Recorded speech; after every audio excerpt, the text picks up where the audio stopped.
التقييم اللي يفتح الأبواب. تعلم كيفية تقييم الشركات لجذب الاستثمار. أهلا بيكم في فيديو جديد من كورس الدراسة المالية. النهاردة عندنا موضوع مهم جدا لأي شخص عنده شركة أو حتى بيفكر يبدأ مشروع جديد. هنتكلم عن إزاي تقدر تقيم شركتك بطريقة تجذب الاستثمارات. أيوة صح اللي سمعتوه، التقييم الصحيح لشركتك ممكن يكون مفتاحك لفرص استثمارية كبيرة وناجحة. في الفيديو ده هنشوف ازاي تعمل التقييم ده بشكل يعكس القيمة الحقيقية لشركتك ويوري المستثمرين الإمكانيات والفرص اللي شركتك ممكن تقدمها ليهم. هنتكلم عن العوامل الأساسية اللي بتأثر على تقييم الشركة وازاي تستخدمها لصالحك. يعني هنتكلم عن كل حاجة من الأرباح والأصول وحتى السوق اللي انت شغال فيه والتوقعات المستقبلية لنمو شركتك. وكمان هنوريك ازاي تستخدم البيانات والتحليلات المالية بطريقة تخلي تقييمك مش بس دقيق لكن كمان مقنع لأي مستثمر. يلا بينا نبدأ ونتعرف أكتر على التقييم اللي ممكن يفتح لك الأبواب لعالم الاستثمار ويساعدك تكبر شركتك. طيب نبدأ بأول وأهم حاجة، ليه التقييم الجيد للشركة مهم؟ الإجابة بسيطة بس في نفس الوقت حيوية لأي شركة بتدور على فرص للاستثمار. التقييم الجيد للشركة ده مش بس رقم في تقرير، ده بيعكس القيمة الحقيقية لشركتك وبيوري العالم بره ازاي شركتك قوية وليها مستقبل واعد. لما تعمل تقييم صحيح ودقيق لشركتك ده بيدي صورة واضحة للمستثمرين المحتملين عن كل حاجة في شركتك من إيراداتها وأرباحها وحتى الإمكانيات المستقبلية للنمو. ده بيساعد المستثمرين يفهموا قيمة شركتك ويقدروا يقرروا إذا كانوا عايزين يستثمروا فيها ولا لأ. ومش بس كده، التقييم الجيد بيساعدك كمان تحدد إذا كان في مجال لتحسينات داخلية في شركتك. يعني ممكن تكتشف مجالات في شركتك محتاجة تطوير أو تحسين، ودي حاجة مهمة جدا لضمان استمرارية ونجاح الشركة على المدى الطويل.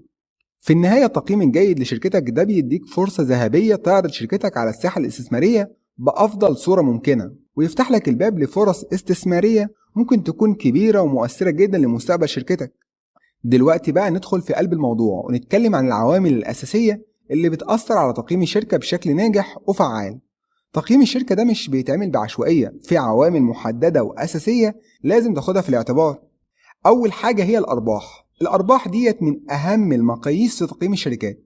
لازم تعرض بوضوح إزاي الشركة بتحقق أرباح والتوقعات المستقبلية للأرباح دي. الأرباح المستمرة والمتزايدة بتدي إشارة للمستثمرين إن الشركة عندها قدرة جيدة على تحقيق الدخل. الحاجة التانية هي الأصول. هنا بنتكلم عن كل الأصول اللي الشركة بتملكها زي المعدات، العقارات، المخزون وغيرها. الأصول دي تعتبر مؤشر للقوة المالية للشركة وقدرتها على توليد الإيرادات في المستقبل. العامل الثالث هو السوق اللي الشركة شغالة فيه. هنا لازم تفهم حجم السوق، الديناميكيات بتاعته ومكان شركتك في السوق ده. هل السوق ده فيه نمو ولا مشبع؟ وإيه موقع الشركة بتاعتك فيه؟ وأخيرا إمكانيات النمو المستقبلي. ده بيشمل توقعات النمو في الأرباح، توسعات محتملة وأي خطط استراتيجية للمستقبل. المستثمرين بيدوروا على شركات ليها إمكانية للنمو والتطور. بتركيزك على العوامل ديت وتقديمها بشكل واضح ومنظم هتكون قادر تعمل تقييم ناجح لشركتك يجذب المستثمرين ويعرض قيمتها الحقيقية.